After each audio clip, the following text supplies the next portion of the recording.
Good morning, and thank you for joining this online virtual service of the First Unitarian Church of Alton on the 16th day of May, 2021. I am Joy Heft, and I serve as a worship associate, and am also the pianist for this church. We are a small lay-led congregation located in Alton, Illinois, on the bluffs of the Mississippi River. Due to the pandemic, our services are now virtual. Past and present services can be located on our church YouTube channel. We hope to see you at our Castle on the Hill sometime soon, when we can return to worship together face to face. In the meantime, we welcome everyone to this virtual home of comfort, spirit, justice, and hope. We are Unitarian Universalists. Last month, we heard about people who influenced Unitarianism in England during the 17th to the 19th century, as well as headed across the ocean to meet up with Unitarians in America from 18th century on. Today, we will continue to look at the people who influenced Unitarianism in America from the 18th to 20th century, the Transcendentalists and the Humanists. We begin our service with a prelude.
If you have a candle nearby, please join me as I light my own and recite our unison words for our chalice lighting.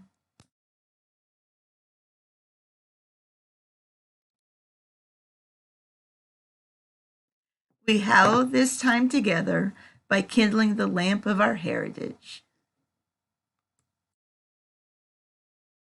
Please join me in singing our first hymn. The title is The Voice of God is Calling, written by John Haynes Holmes in 1913. We will hear about him later in the service.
Time for our offering.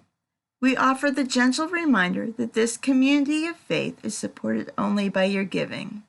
We need each other, and in times of trial, we need each other even more.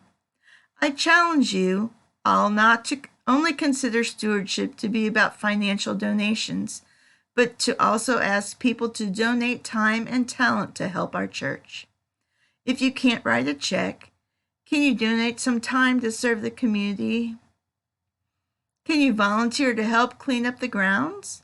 Can you help make repairs where they are needed? Can you call housebound members who would appreciate a call now and then to know we still care? Please donate as much as you can with your time, talent, and/or treasure. All are needed for our church to thrive. You can mail your gift to the First Unitarian Church, Post Office Box 494, Alton, Illinois 62002. Or you can give electronically by searching for the First Unitarian Church of Alton on the Giblify app, or via the link on our webpage. As well, you can give through PayPal if you prefer. Give what you will, for you are a generous people. Please join me in our offering prayer. May this offering equip us to inspire love and seek justice. Our reading today is number 660 in our hymnal, titled To Live Deliberately, by Henry David Thoreau. Why should we live in such a hurry or waste of life? We are determined to be starved before we are hungry. I wish to live deliberately, to front only the essential facts of life. I wish to learn what life has to teach and not, when I come to die, discover that I have not lived. I do not wish to live what is not life. Living is so dear.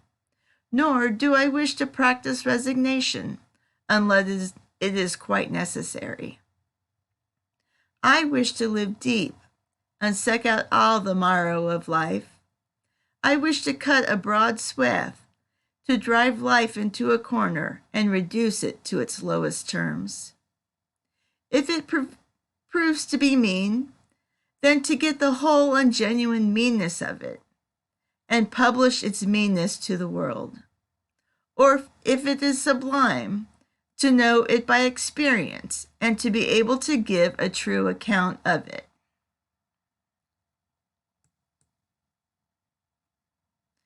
As we continue with our look into Unitarianism in America, last month we ended with the establishment of the American Unitarian Association, the changing of liturgy away from the Trinitarian doctrine with James Freeman, and the public declaration that all human beings are the image of God and that love has no bounds with William Ellery Channing.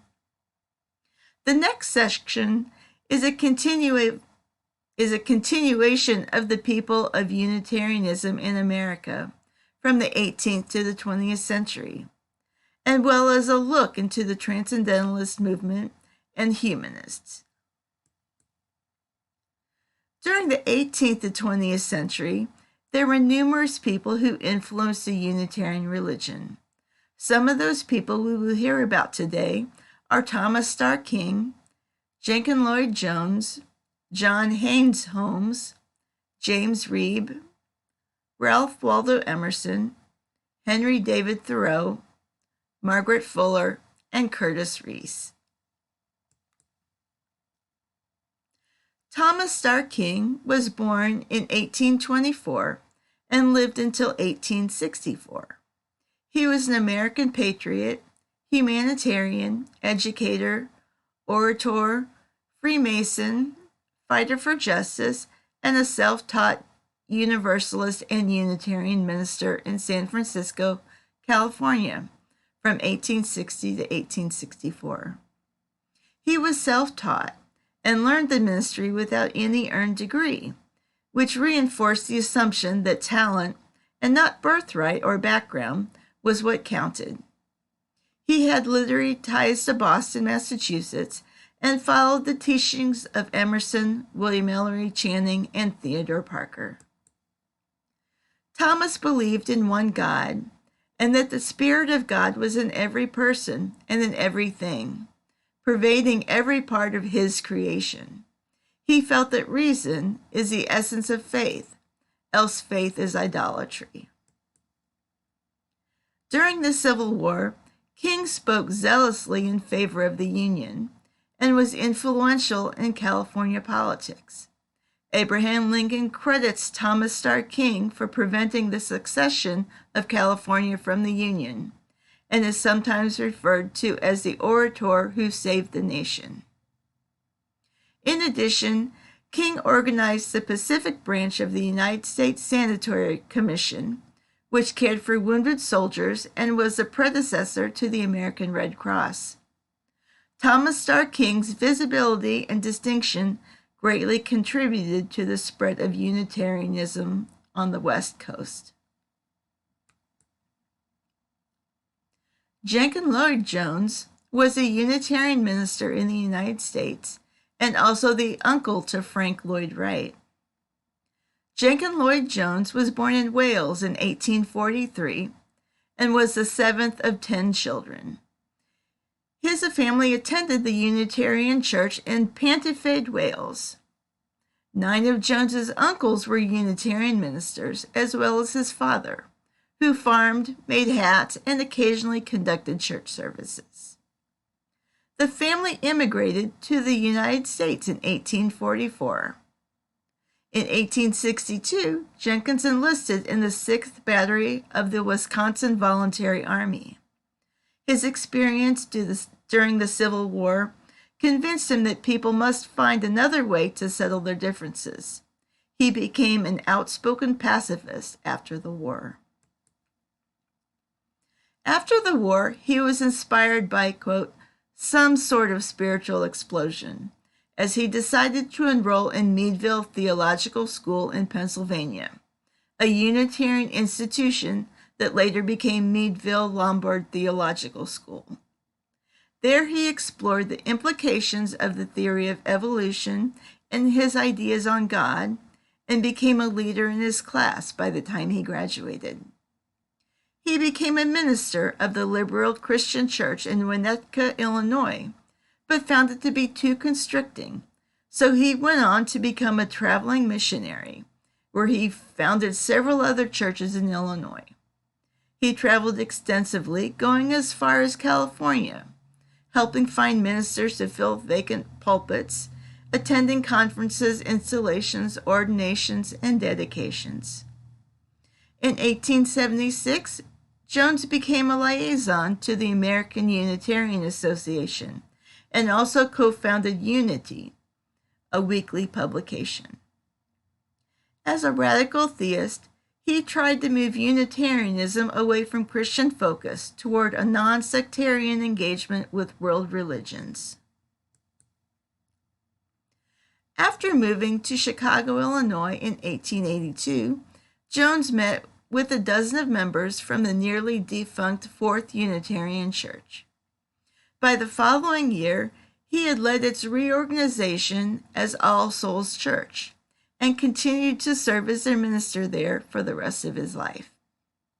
In 1886, the All Souls congregation bought land for a new building, combining church, parsonage, school, and clubhouse, which would house both the church and its related social services, and later included a gymnasium, classrooms, library, and reading rooms. This building was completed in 1905 and was named the Abraham Lincoln Center. Because of Jenkins Lloyd Jones' dynamic preaching, there was usually standing room only on Sundays, and many were turned away. So he decided to give a series of sermons at the Central Music Hall on Saturday nights. At the turn of the century, Jenkins Lloyd Jones, along with most Unitarians, were peace advocates. In 1886, he became a member of the Chicago Peace Society. Since he served in the Civil War, he believed that ending slavery was a positive outcome, and he believed that war was a bad thing. He was openly against the Spanish-American War and the subsequent American intervention in the Philippines. In 1887, Jones helped begin the Post Office Mission, which was an early form of the Church of the Larger Fellowship, which mailed sermons and tracts to people living far from any Unitarian church.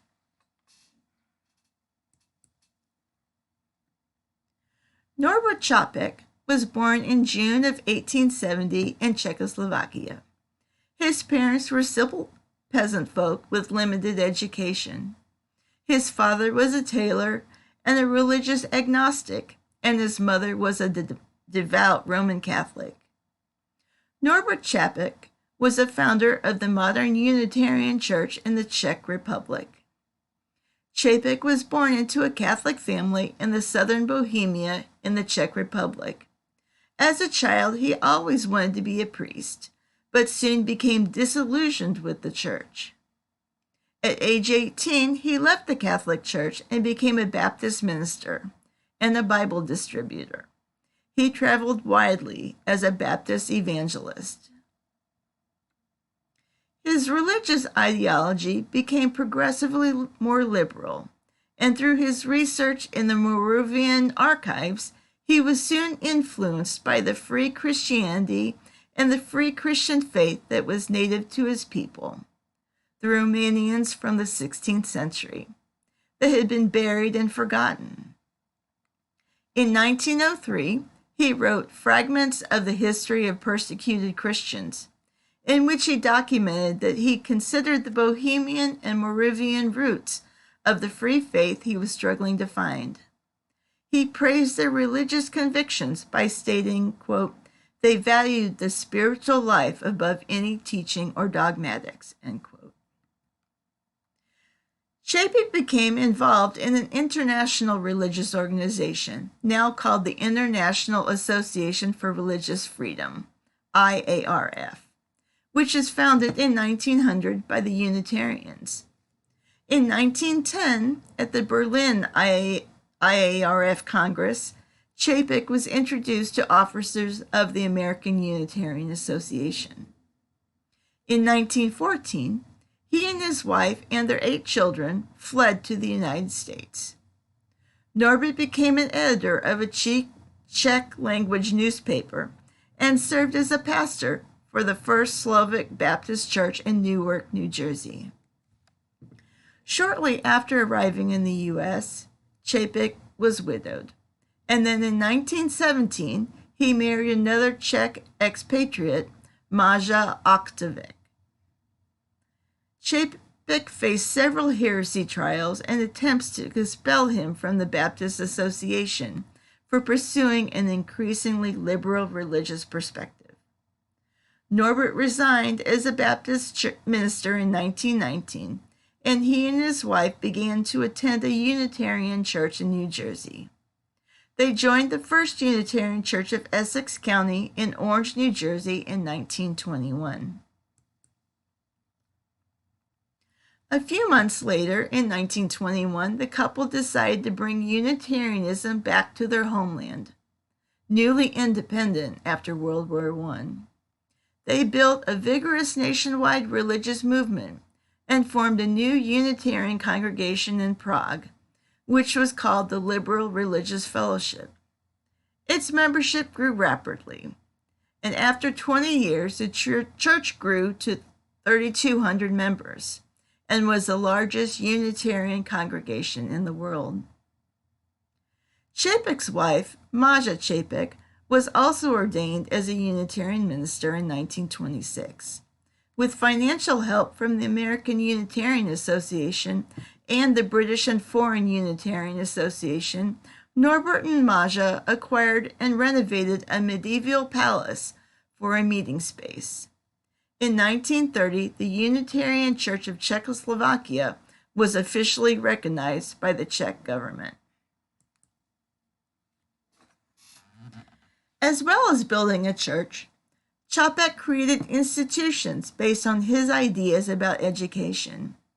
There were nearly 300 children and young people enrolled in the church school. a, quote, school of religious science, was sponsored by the church and had 66 students in training for church leadership. There were courses in religious history and philosophy, all written by Chapin, which were also taught in church and in the public school as well. The Prague Church also sponsored an extensive counseling program and provided, among other things, such as classes for expectant parents, marriage counseling, conflict resolution, and counseling for those suffering the loss of a loved one. Chapin became known as one of the nation's leading speakers. He wrote more than 90 hymns, often composing the music as well as the verses. 3 of his hymns were included in the New American Unitarian Universalist hymnal published in 1993.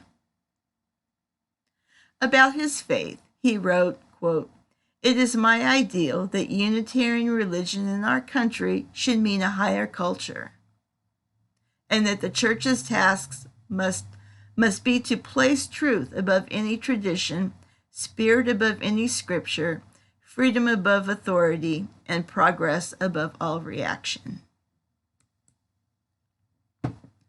Worship services at the Liberal Religious Fellowship in the early years was generally consisted of lectures.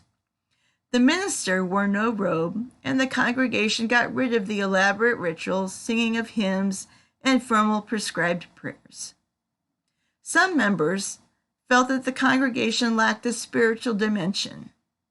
He saw the need to unite the diverse congregants of his church from varying Protestant, Catholic, and Jewish backgrounds without alienating those who had left these traditions. For this reason, he honored the universal beauty of nature by having a communion of flowers instead of the Eucharist.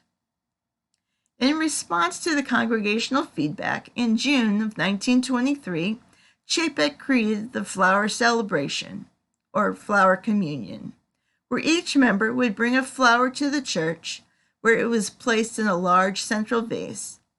At the end of the service, each would take home a different flower. This symbolized the uniqueness of each individual and the coming together in communion to share this uniqueness. The Flower Communion, a ceremony he invented, is now celebrated annually in most congregations of the Unitarian Universalist Association. It would please him to know that the ritual has also been a part of the interfaith services at the international meetings of the IARF. During World War II, Maja returned to the United States and began preaching here. Norbert was invited to come to the States, but decided to stay in Europe. In March of 1941, Norbert and his daughter Zora, who was 29, were arrested by the Gestapo. Zora was accused of listening to foreign broadcasts and distributing content from some BBC transmission. Chapin was also accused of listening to foreign broadcasts, which was considered high treason under the Protectorate. Several of his sermons were cited as evidence of the later charge, and books and sermons were confiscated.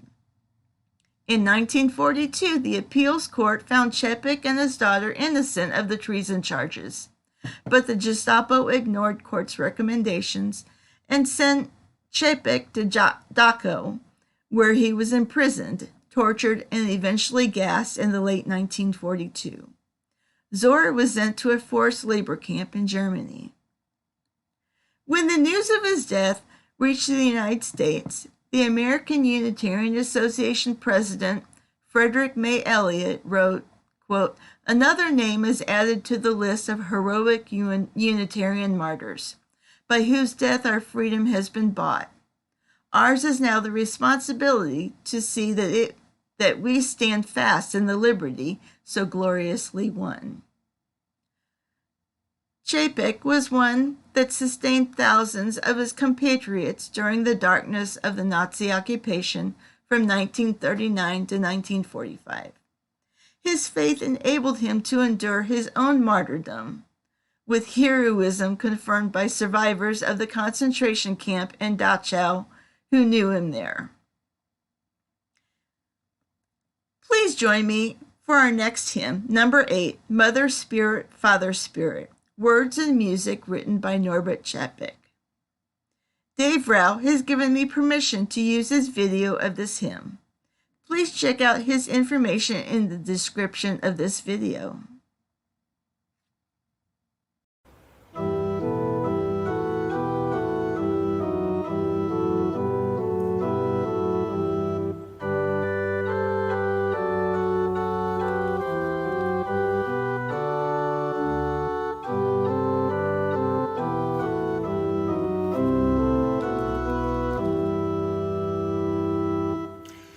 Mother Spirit, Father Spirit, where are you?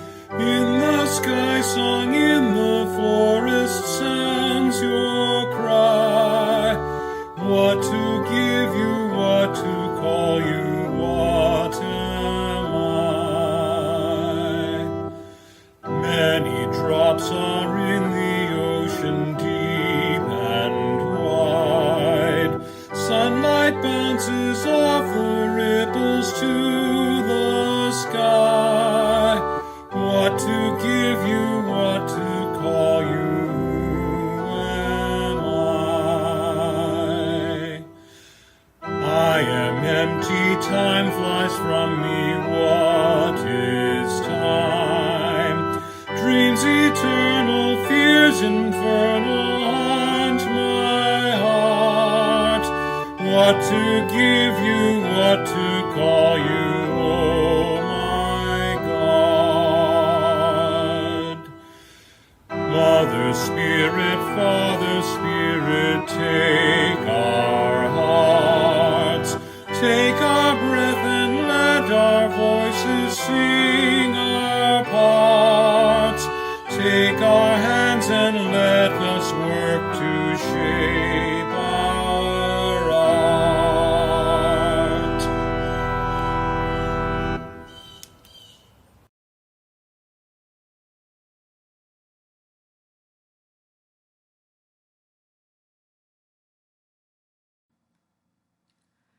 John Haynes Holmes lived from 1879 to 1964.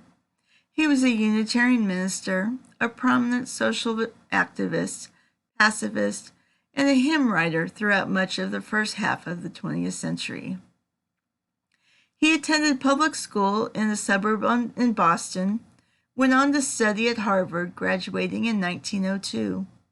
He then attended Harvard Divinity School, graduating 2 years later. John was immediately called to his first church in Dorchester, Massachusetts. From 1907 to 1918, John Haynes Holmes served the Unitarian Church of the Messiah.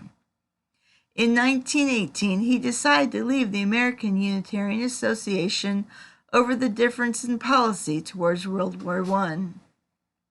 Although he continued to be the minister at the Church of the Messiah. The church later became non-denominational. However, most of the members of the church insisted on retaining its membership with the AUA. Despite all that, Holmes became senior minister there and continued to preach until his retirement in 1949. He passed away in 1964. Holmes is remembered for his pacifism and for his part in co-founding several civic organizations. He helped found the American Civil Liberties Union in 1920, where he served as its chairman from 1940 to 1950. He was also one of the founders of the National Association for the Advancement of Colored People in 1909. John Haynes Holmes is also remembered for his advocacy work of Mahatma Gandhi and exposing Unitarians to voices from other religions. John publicized the work of Gandhi from his pulpit and described meetings and interactions with Gandhi in his book, My Gandhi. He was later a recipient of the Gandhi Peace Award. Holmes also engaged in interfaith work with the Rabbi Stephen Samuel Wise of New York on social, religious, and political causes. John was a supporter of Zionism in the 1930s and was a member of the Pro-Palestine Federation, which called on the British government to keep Palestine open to Jewish immigrants fleeing persecution in Europe. His writings include a book of short stories and a play produced in New York during 1935 and 1936. He also wrote several poems and revised old hymns, including the writing hymns like we sung earlier in this service, for the new hymnal, Hymns of the Spirit. By the late 1930s, when the last general hymnal was released by the American Unitarian Association, a great number of hymns were not specifically Christian or even theist or deist. Also, half of the orders of services made no mention of God or Jesus. This change in liturgy continued through the Second World War, to the point that in 1945, the Unitarian Christian Fellowship was formed to try to stop the steady erosion of the Christian character of Unitarianism.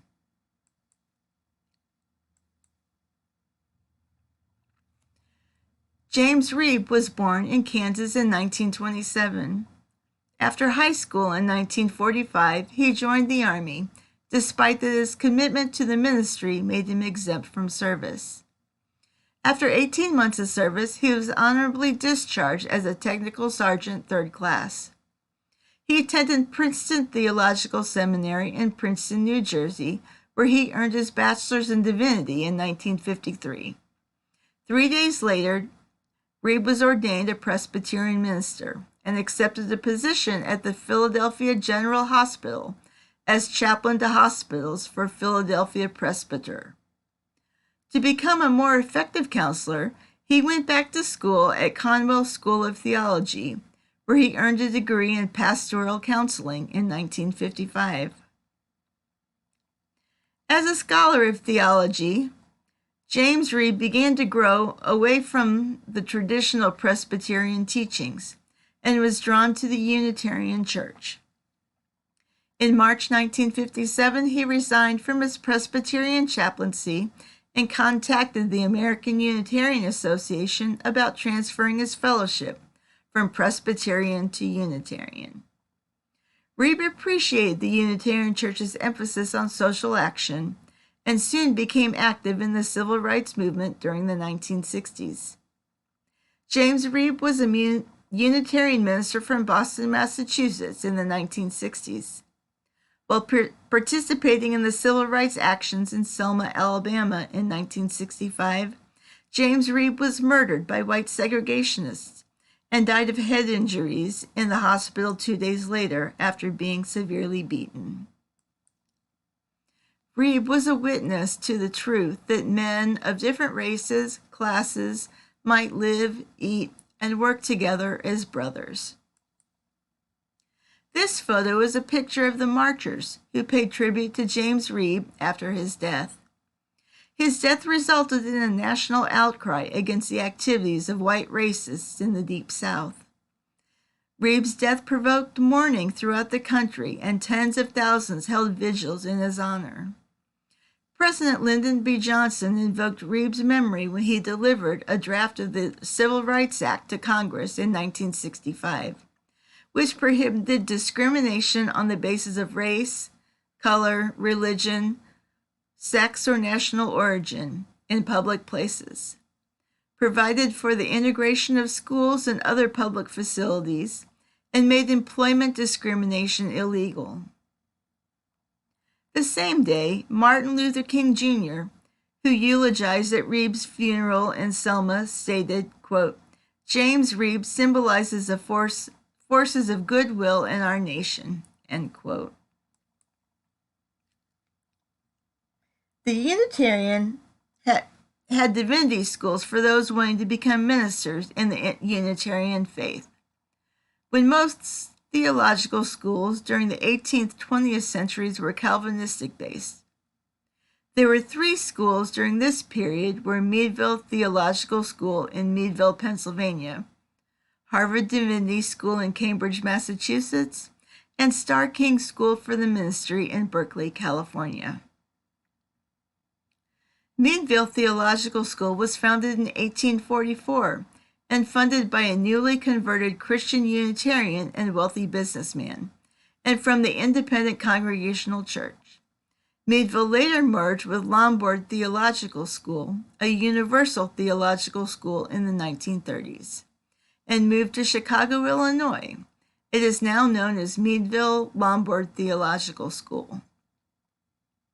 The Harvard College was founded in 1636 as a Puritan Congregationalist institution and trained ministers for many years. The separate divinity school, however, dates from 1816, when it was established as the first non-denominational divinity school in the U.S. During its first century, it was unofficially associated with the American Unitarianists. It also attains association with what is now the United Church of Christ, or Congregationalists.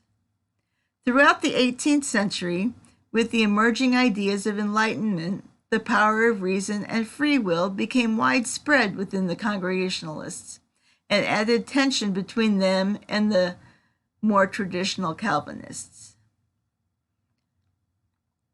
When Hollis Professor of Divinity David Chapin died in 1803, and the president of Harvard, Joseph Willard, died a year later in 1804, the overseer of the college, Jedediah Morse, demanded that the Orthodox men be elected.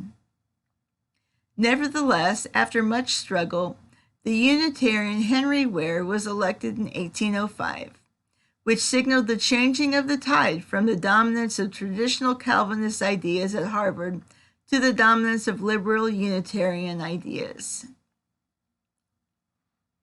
Starr King's School for the Ministry opened in 1904 as a Pacific Unitarian school for the ministry, with most Unitarian ministers being educated at Harvard Divinity School or Meadville Theological School.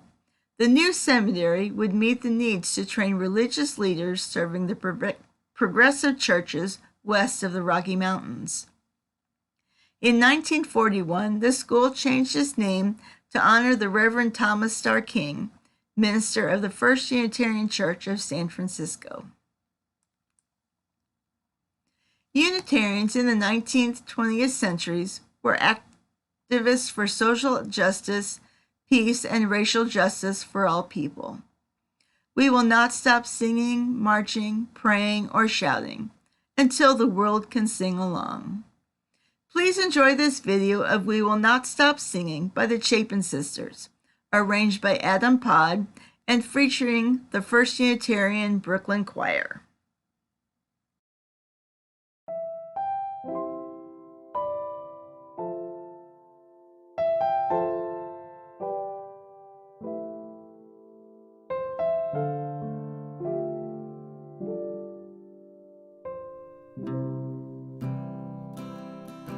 We will not stop singing.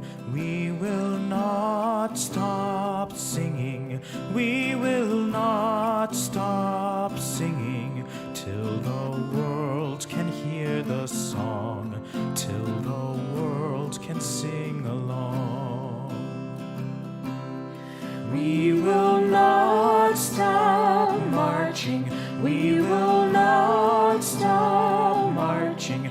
We will not stop marching till the world can hear the song, till the world can sing along.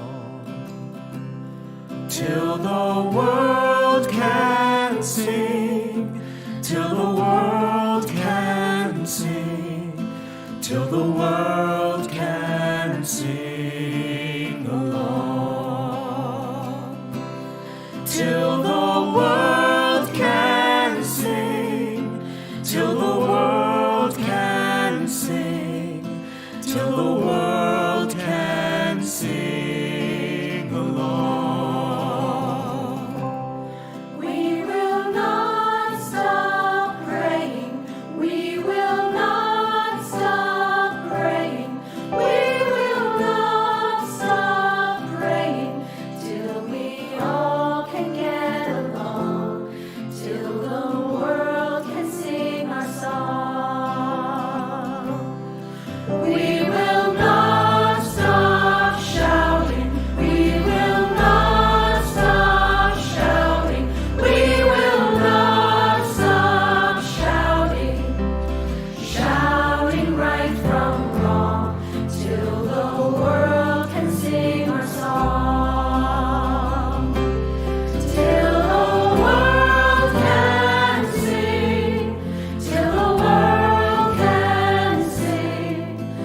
till the world can sing along, till the world can sing, till the world can sing, till the world can sing along. We will not stop singing, we will not stop singing, we will not stop singing, till the world can hear our song, till the world can sing along.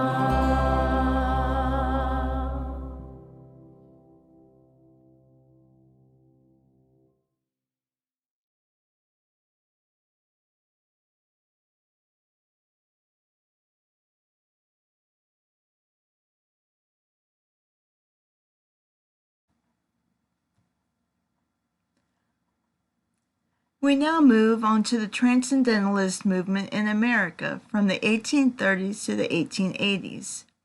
Transcendentalism was a philosophical movement that developed in the late 1820s and 1830s in the eastern United States at Harvard University and in the upper-class citizens.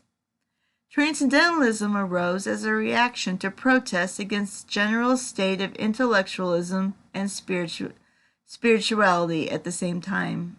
It was a movement for religious renewal, American literature, social transformation, and thought.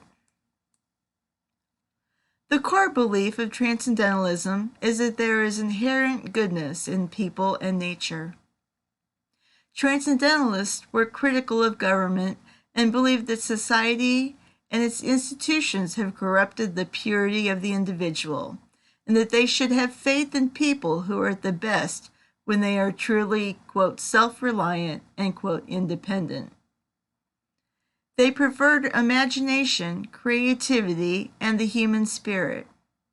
Transcendentalists were progressive thinkers of their time in terms of equality and rights.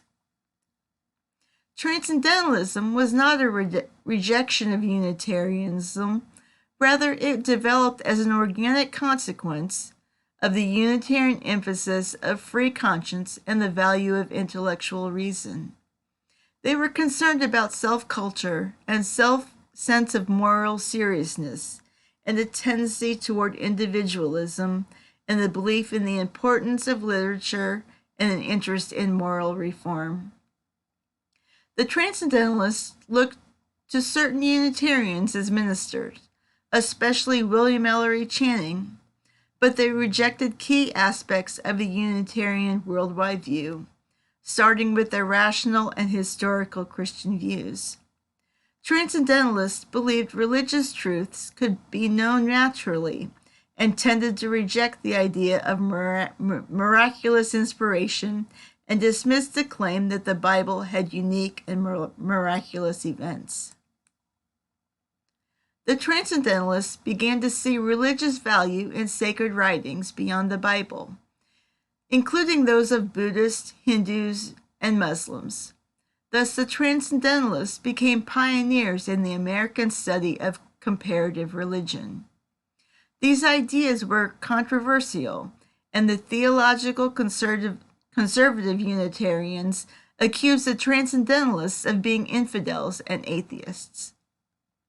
Transcendentalists believed all human inspiration, whether biblical or not, drew from the same divine source, and that there was an inherent connection between all living elements and human beings and God. They didn't hold religious inspiration to be mundane, but rather they held that artistic and intellectual inspiration, like religious inspiration, to be divine. Some of the most noted American Transcendentalists were Ralph Waldo Emerson, Henry David Thoreau, Margaret Fuller, and Theodore Parker. Ralph Waldo Emerson lived from 1803 to 1802. He became good friends with Henry David Thoreau, who became a guide, a father figure, and a friend to him. Emerson and Thoreau together would lead the Transcendental Movement in the 19th century. Emerson was seen as a champion of individualism and a critic of the pressures of society. He published dozens of essays and gave more than 1,000 public lectures across the United States. He demonstrated the Transcendental Movement when he wrote his first book, Nature, where he sought to achieve wholly honest, beautiful, and original forms of expression and spiritual value of nature. Transcendentalism is the reliance on the self and the search for spiritual truth. Henry David Thoreau lived from 1817 to 1862 and was an American essayist, poet, and practical philosopher. In 1837, he became good friends with Ralph Waldo Emerson and became a mentor and father figure to him, and they began writing nature poetry together in the 1840s. In 1845, Thoreau became restless and decided to take up an idea of a Harvard classmate who had once built a waterside hut on which one could read and contemplate. That spring, Thoreau chose a spot by Walden Pond, a small glacial lake located 2 miles south of Concord, on the land owned by Emerson. This became his famous 2-year stay on Walden Pond, in which he wrote his masterwork titled Walden. He built his own home out of pine trees, which he chopped down himself. His diet mostly consisted of fruits and vegetables that he either grew or gathered. He occupied his time by weeding his garden and trying to keep the groundhogs out, to fishing, swimming, or rowing. Henry also spent long hours observing and recording the local flora and fauna, reading, writing, and meditating. He also made entries in his journals, which he later polished and included in Walden, which was a series of 18 essays that described Thoreau's experiment in basic living and his effort to set his time free for leisure. Several of the essays provided his original perspective on the meaning of work and leisure and described his experiment in living as simply and self-sufficient as possible. He left his cabin in the woods in 1847. Quote, "I went to the woods because I wished to live deliberately, to front only the essential facts of life, and see if I could not learn what it had to teach and not. When I came to die, discovered that I had not lived." End quote. Thoreau became known for his beliefs in transcendentalism and civil disobedience, as well as being an abolitionist. One evening in 1846, Thoreau encountered a tax collector who asked him to pay his tax poll. When he refused, he was put in jail for the night. After a single night in jail, he decided that he could not conscientiously support a government that endorsed slavery and the war against Mexico, thus spurring his most famous essay, Civil Disobedience, which was first published in May of 1849 under the title Resistance to Civil Government. He believed that laws should be disobeyed if moral institutions held them to be unjust. This also went along with the approach to social and political problems too. In his essay, Civil Disobedience, Thoreau advised individuals to obey unjust laws so as to prevent their personal involvement in evil. More broadly, he held that inspiration was blunted by social conformity and must be resisted. The essay received little attention until the 20th century, when it found an eager audience with the American Civil Rights Movement. To many, its message still sounds timely. There is a higher law than the civil one, and the higher law must be followed even if a penalty ensues. So does its consequence. Quote, "Under a government which imprisons unjustly, the true place for a just man is also prison." The theme of Thoreau's book, Walden, and Emerson's essay, Self-Reliance, laid great value on the spiritual value of nature. Thoreau is regarded as a principal forerunner of the modern environmental movement. Margaret Fuller was born in 1810 and died in 1850. She was the first full-time American female journalist, literary critic, and women's rights advocate, as well as being associated with the American Transcendentalism movement. Margaret Fuller developed important friendships with Ralph Waldo Emerson, Elizabeth Peabody, William Ellery Channing, and Orestes Bronson. From 1840 to 1842, she was the editor of The Dial, a magazine launched by the Transcendentalists, in which she wrote poetry, reviews, and critiques for the magazine. She advocated the philosophy of liberation and fulfillment of the highest potential of all human beings, including women. She encouraged women to expand their intellectual development. Through her writings, she wrote a famous manifest in favor of women's rights in her essay, Women in the 19th Century. While in Boston from 1839 to 1844, Fuller conducted classes of conversations for women on literature, education, mythology, and philosophy in an attempt to enrich the lives of women and to dignify their standing in society.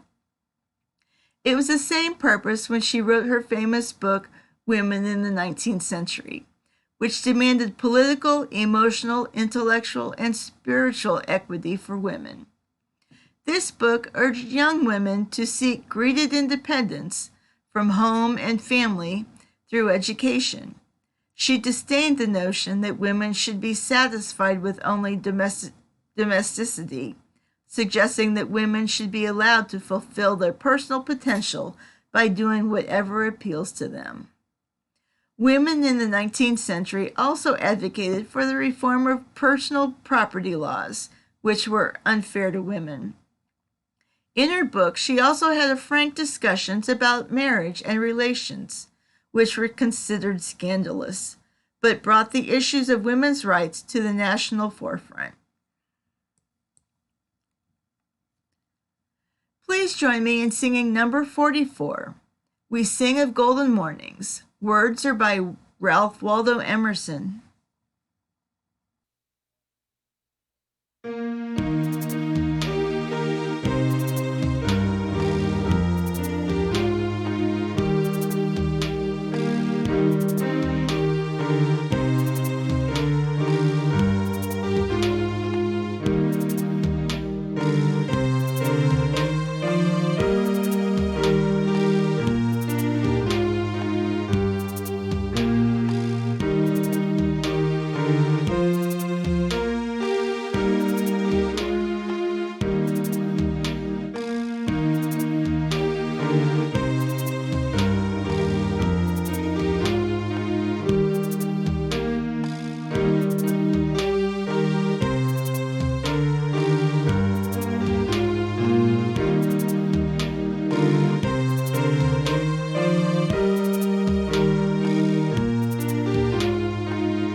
Humanism, 1933 to the present. Humanism is a progressive philosophy of life that without theism or other supernatural belief, that affirms our ability and responsibility to lead ethical lives of personal fulfillment that aspire to the greater good. It is an approach to life based on reason and common humanity, recognizing that moral values are founded on human nature and experience alone. It is a positive attitude toward the world centered on human experience, thoughts, and hopes. This poster describes being a humanist. I am a humanist. If you are hungry, I will offer food. If you are thirsty, I will offer water. If you are cold, I will offer warmth. If you are in need, ask and I will give. If you are in trouble, ask and I will help. I do not do these things in hope of being rewarded or out of fear of being punished. I do these things because I know them to be right. I set my own standards and I alone enforce them. Humanism, in a nutshell, is putting human beings and other living things at the center of your moral outlook. Seeing the world as a natural place and looking to science and reason to make sense of it. Promoting and supporting human flourishing across all frontiers and championing human rights for everyone. Curtis Reese was born in 1887 and grew up a devout Southern Baptist, with many of his family members being Baptist ministers, and he followed in their footsteps. While in seminary, Reese began to doubt his religious faith and felt cramped in his Northern Baptist congregation.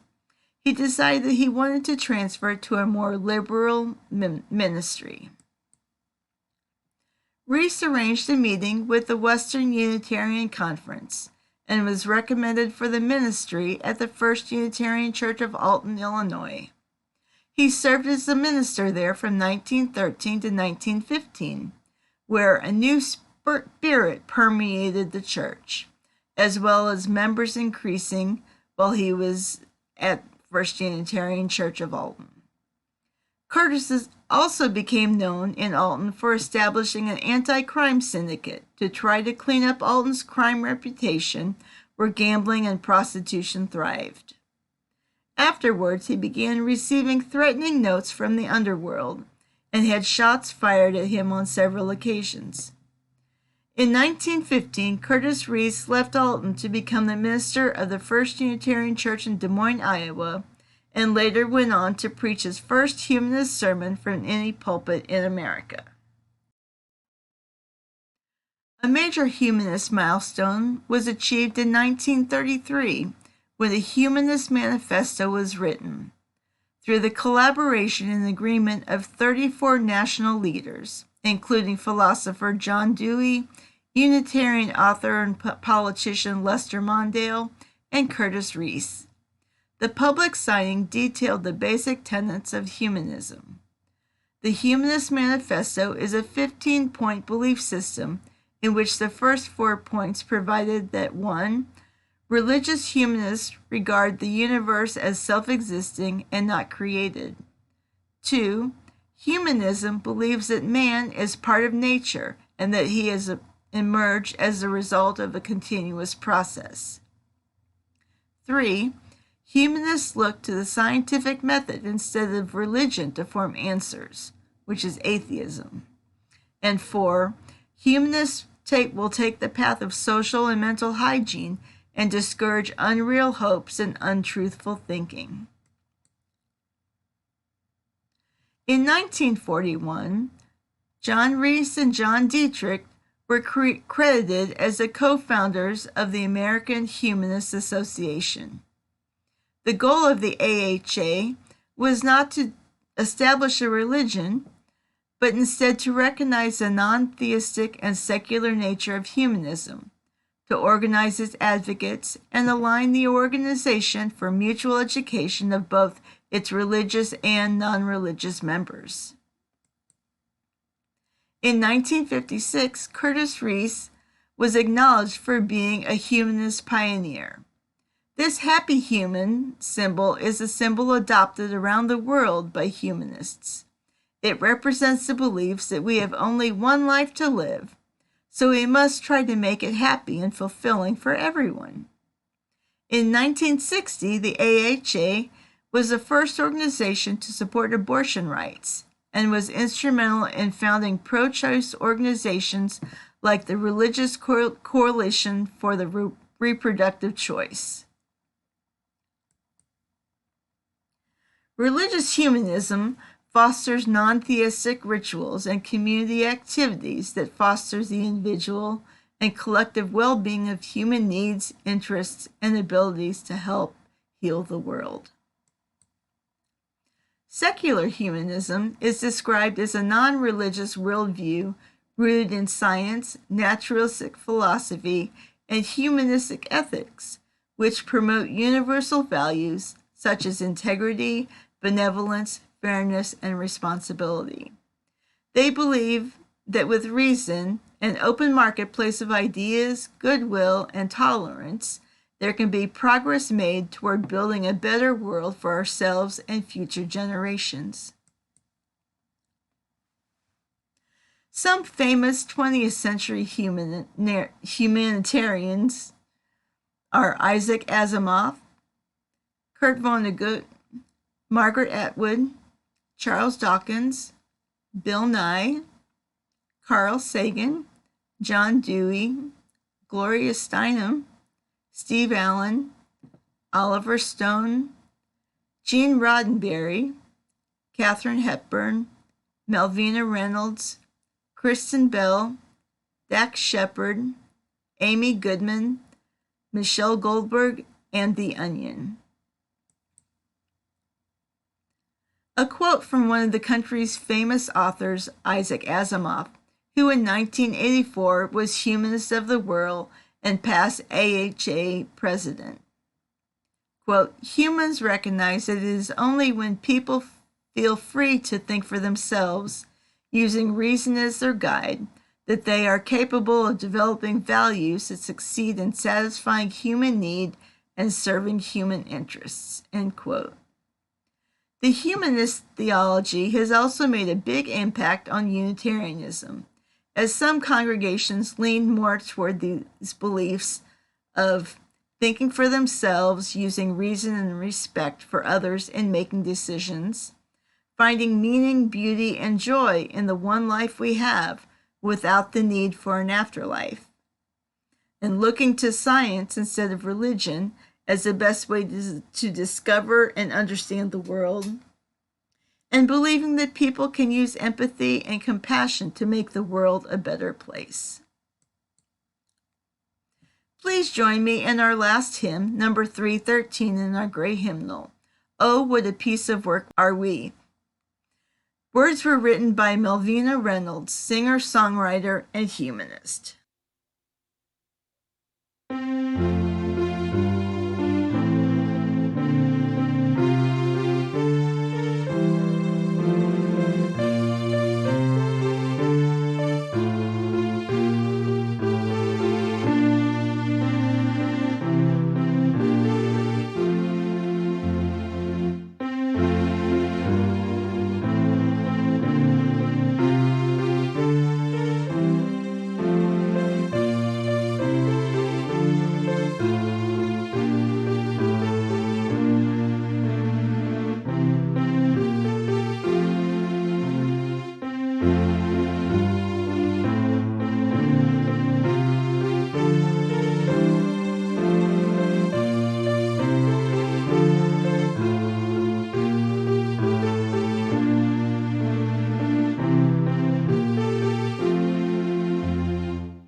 I encourage everyone to be on the lookout for emails from the church office.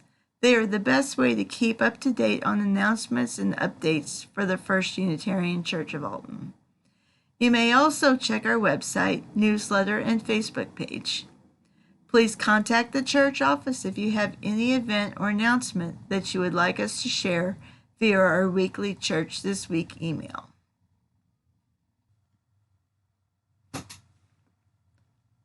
And now if you have a lit candle or chalice near you, I invite you to join me in extinguishing the chalice. The light of truth and meaning cannot be put out. We are keepers of this flame until we meet again.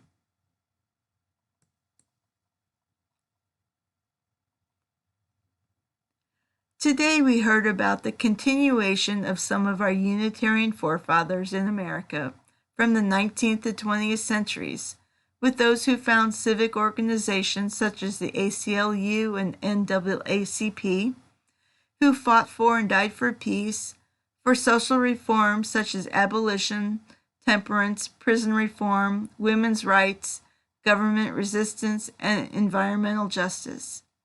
We have heard from those who played a major role in moving Unitarianism away from the Bible-based faith and towards a non-sectarian engagement with world religions, as well as towards Transcendentalism and Humanism.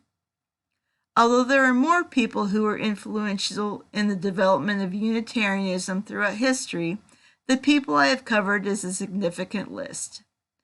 Next month, we will be talking about the influential people who believed in Universalism. Our service ended, but the work that we do has just begun. Please listen to the postlude with music by John Haynes Holmes. Go in peace.